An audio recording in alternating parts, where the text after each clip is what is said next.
Yes, ma'am. Ladies and gentlemen, thank you.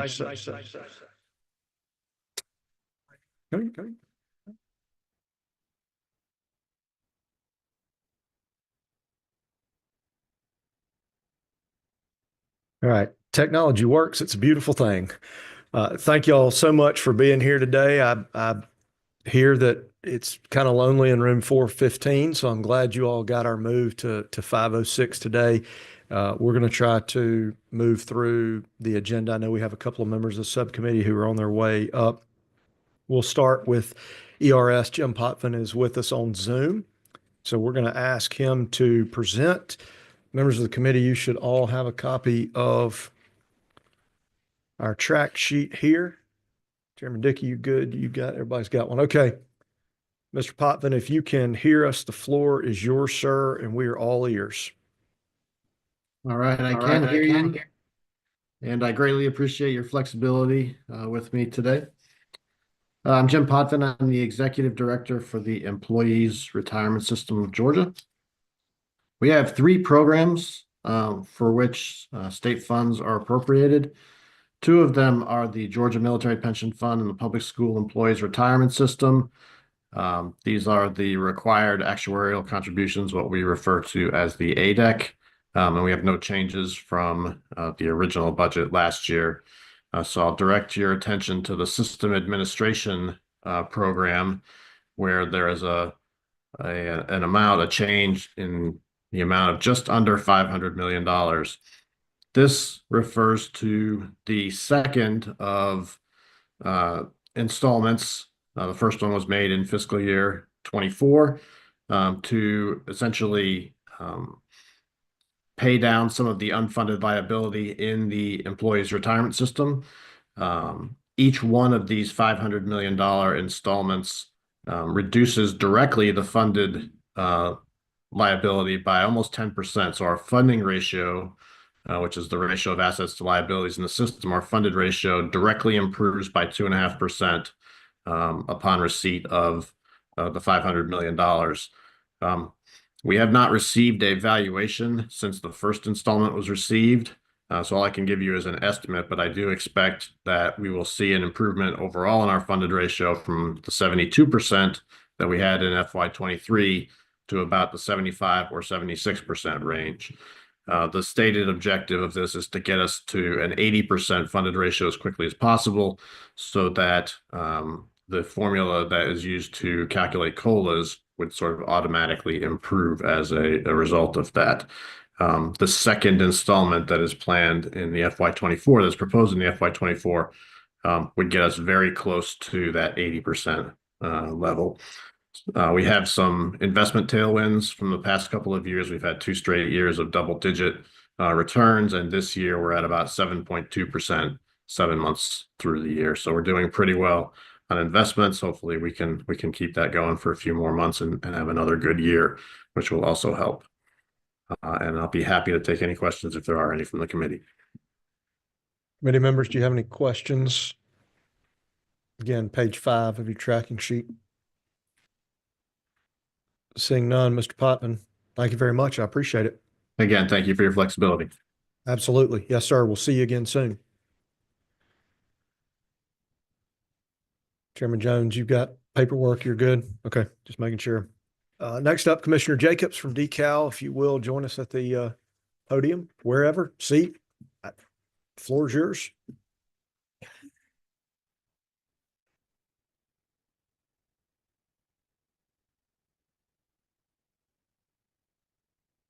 Well, good afternoon, Mr. Chairman, members of the committee. My tracking sheet has page 28, but I don't know if y'all have a different. You're good. Okay. If you will, just refer to the line item. Okay, I can do that. That way everybody here won't get confused. Okay, well, we are section 22, and our first change is 22.2.1 in our nutrition services program. And this is an addition of $100,000 for startup funds for our summer food service program.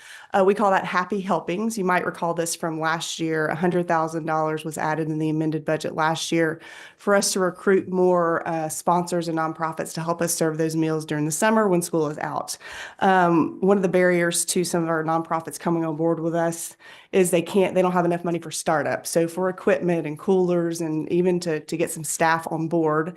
So this allows us to provide about a maximum of $10,000 in grants to individual nonprofits to sign on to serve meals throughout the summer to school-age children. We were very successful last summer, and this $100,000 we received resulted in over 100,000 additional meals served in 12 counties that were not served before. So this is just a repeat of some one-time funding from last year to help us serve more counties and more meals.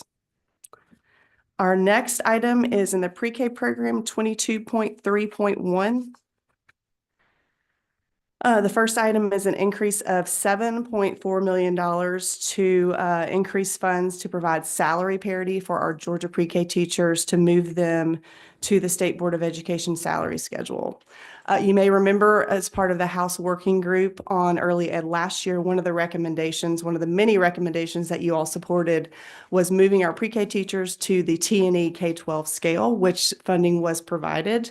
When we went back and we did that calculation again, this is a true up. So we do need an additional $7.4 million to fully move all of our teachers from a quasi scale that we'd used for years to the official T&E scale. This was something that we missed in the original calculation, and this will true up and fully fund that move for our teachers to the T&E scale.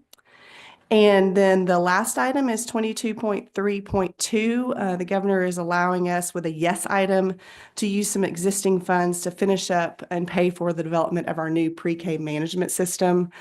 We built a new pre-K management system over the last year. It was a 20-year-old system and needed a lot of modernization. We used some one-time federal COVID dollars to pay almost $9 million of that cost, but we had to spend that money by September of 2024. So this is allowing us to pay the rest of that bill for the development of that system with lottery dollars. Those are all of our changes for the amended. Any questions from the committee? Chairman Dickey. Thank you, Mr. Chairman. Thank you, Amy, for bringing this. The summer food meal. Are there other groups, organizations that do that same thing in our areas, is this not going to overlap with other programs? So to my knowledge, there are two main. One is through the Department of Education, their Seamless Sever program. They definitely serve more meals than our Happy Helpings program, but it would be different sponsors and different nonprofits. So there wouldn't be any overlap. There's definitely not a lack of need for more sponsors to serve these meals because we've got the money to reimburse them from the USDA. And so we just need sponsors and nonprofits to actually serve these meals to the kids. Okay, thank you. To my friend, former mayor of Savannah, Yes. Representative Jackson. Thank you, Mr. Chairman.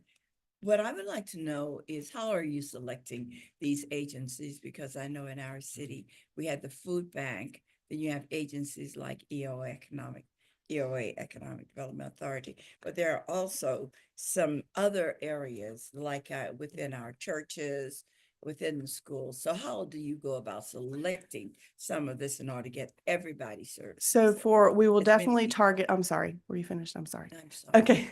So in the counties, we're serving meals currently in 103 counties. So that leaves a few counties where we need to target. So we will target those counties and we will target directly nonprofits. So we're only allowed to work with nonprofits. It can be a church, it can be a community organization. And then of course we have to vet them through some federal requirements to make sure they're financially stable and they have the administrative processes in place to make sure they can meet all those types of requirements. But we will focus this directly on those counties that do not have any food service Okay. with nonprofits in those areas. And we will start this as soon as this budget is signed by the governor, because we know that's quite a process, but it takes us some time to make those relationships in those counties. Yes, so the only thing, I hope that you're selecting some of those that are down in our area. I'm not going to tell you who, what, where, and how, because that's your responsibility. But I'm hoping that we can reach out to some of the counties that really need to help. Absolutely. Yes, ma'am. Okay. Any other questions? Seeing none. Commissioner, Thank you very much. Appreciate it.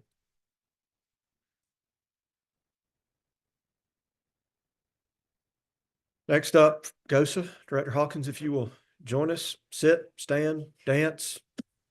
Your call.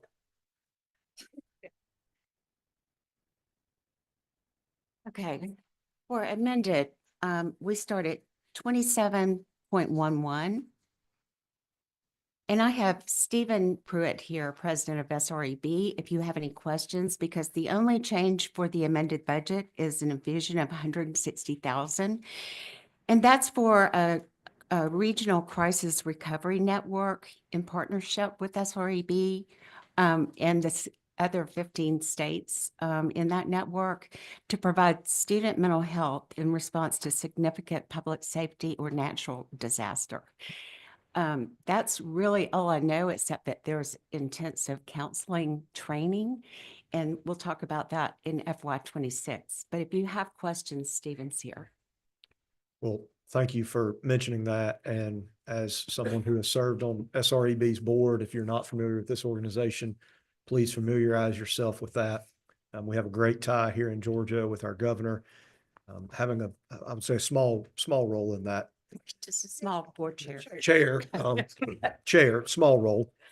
But this is something that I wholeheartedly support and appreciate SREB and what you're doing to make this a reality. I don't know that we can fund mental health enough. So Absolutely. And I just learned an interesting story that was the genesis of this. So when Steve was the superintendent of education in Kentucky, there was a shooting and there was not a response. And so he camped out with counselors for about a week. Tell me if I'm getting this right. Yeah, close enough. But from that, he realized that when you're in the midst of a disaster, that's not the time to plan recovery. And so I really wholeheartedly respect this. thank you. Chairman Jones, are you 28? Hey, good afternoon. Thank you very much for bringing this. I share the chairman's sentiment regarding mental health and addictive disease. Real quick, I know you're going to get more into the big budget, but right now, is this going to be a hybrid solution in terms of in-person and telehealth, or has there been I'll say a decision on modality? You want to take the podium, Mike, just to make it easy on everybody?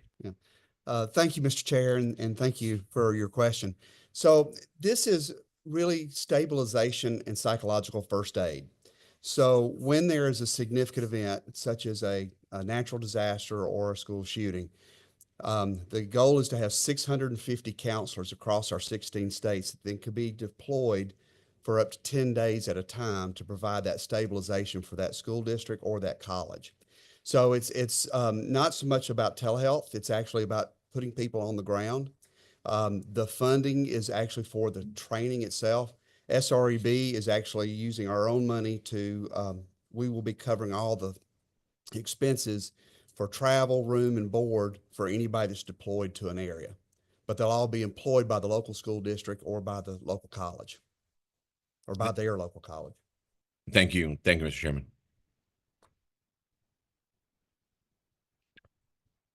Representative Hagan, is that 25? Thank you, Mr. Chairman. I think I'd be remiss if I didn't mention the natural disaster aspect of mental health needs here. And I just want to tell you, thank you. We had children who were found trapped in homes after Hurricane Helene with no adults and had been there for days. And so it's heartbreaking. And we were thankful that there were coaches that went looking for their team and found them with younger siblings. And I don't think it can be understated how traumatic that is for anybody, but especially young people. So I just wanted to publicly say thank you for what you're doing, and I certainly do support your work. Thank you. Joy shared with you kind of the impetus for all of this, but we also had to endure all, different kinds of natural disasters. And of course, I'm a native Georgian. I might have been state superintendent in Kentucky, but Georgia's home. And when Helene came through, both here and with what it did to Western North Carolina, we did not want to set up a situation where it was just for one avenue. In fact, we actually had a nonprofit in North Carolina give us $20,000 to get the training started in North Carolina. because there are actually school districts there who have just started school back. At least one that frankly are still looking for students.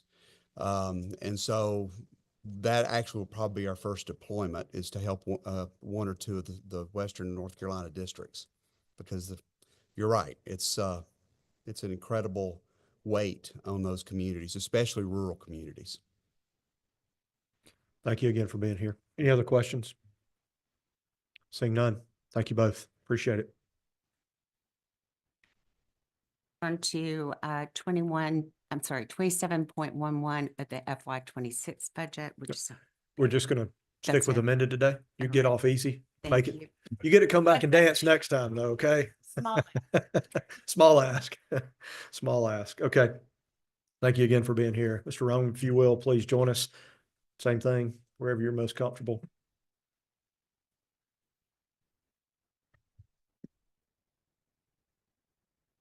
Yeah, thank you, Chairman, members of the committee. We have several changes. We are section 24. First change in our budget is a 24.4.2. This is a in the charter schools program, a transfer pursuant to House Bill 318. This is a $265,000 transfer, which is a reflection of district charter work and positions transferring to our state charter commission, which is an administratively attached agency to us. Our next major change is under 24.16.1 under QBE equalization. This is a cleanup for Gainesville City and Hall County, which is a little over $24 million reduction. Both districts kind of self-reported this digest cleanup. We've already adjusted our allotment sheets. This is just to put the budget in alignment with that. Next up is our 24.18 changes in QBE. The first major one is the decrease in formula funds for completion schools of about 1.8 million. This is an FTE due to FTE decline in enrollment.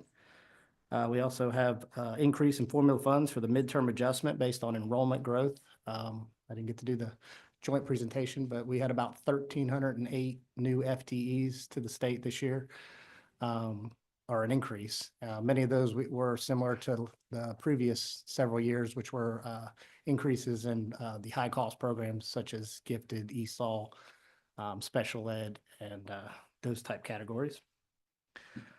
We had a next big change under QBE is the some formula adjustments for the State Charter Commission.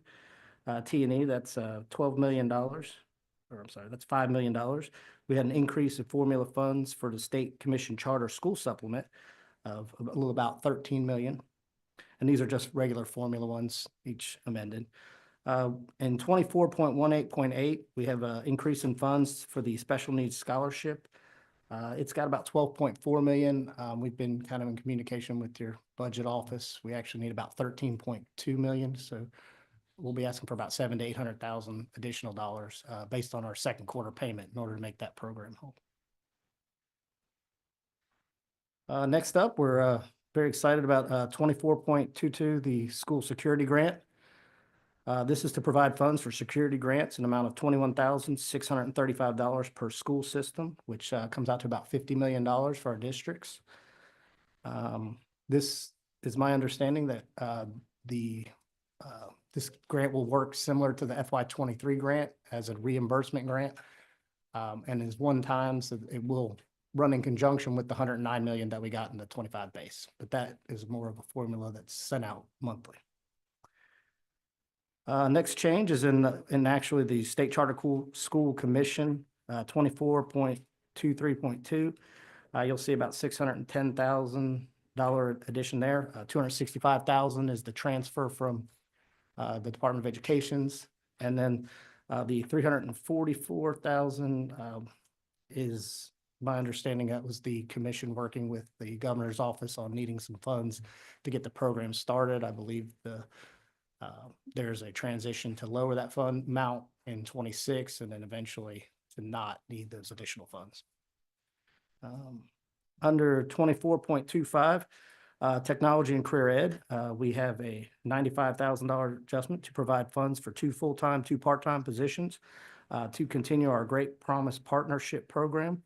You'll notice it's 95,000, and then I don't have the exact number, but it's a little more in 26. This 95 is to continue out the rest of FY 25, and the 26 is the full funded amount. But this Great Promise Partnership is a work-based learning program which targets high school students who are at risk of not graduating. It partners with employers to boost attendance and grades. Many of the students who participate are actually offered full-time jobs with these companies. So it's a great program the superintendent supports and the governor supports as well. So we're very happy to get those funds. The next thing I was just going to add is one thing that we would be working with the House Appropriation, the Senate Appropriation Budget Office is we will need an additional funding and curriculum, much as we have in several past years with the AP and PSAT testing programs. The base amount in those programs hasn't been adjusted since, I think, 2015. And each year, normally at the amendment, we have to come and shore those funds up. And in doing that, we're going to need about an additional $3 million for AP testing. And it's some of the numbers are very similar to last year. As you remember, we introduced AP pre-calc, which has been very popular with students. And then we need an additional 1.31 million for PSATs. Could you get us numbers on Yes. what those look like, just so we know where those dollars are coming from, where the ask is coming from, what the Yeah. utilization looks like? I can- That's okay. Does that complete everything before I turn it over? Yes, sir. Okay. Floor Leader Wade. Just one clarification. I may have heard you incorrectly, so if I did, I apologize. But on the security grants, that's actually per school system. So it's every individual school is going to receive $21,635 each, correct? Correct. Okay, thank you. And then the only other question I had is, where's the superintendent? Did he have a conflict today? The superintendent, Is Superintendent Woods here today? he was at Gale. Oh, Gale Conference, so he had a conflict. Okay, thank you. Just wanted to. Yes, sir. No, thank you for being here. Appreciate it. Any other questions from the committee? Sorry. My first question that I forgot about, teacher kid, sorry about that. How many students, what's the increase in the number of students that are receiving the special needs scholarship? And then if you could provide it, the chairman, if you don't know that number today, I'd just like to know the new students and the total number. We can get that too. Thank you. Thank you. All right. Any other questions? Okay, we can talk about that. Seeing none, thank you for being here. Thank you, sir. Appreciate it. If there's nothing else from the committee, we will stand adjourned. Thank you all for being here.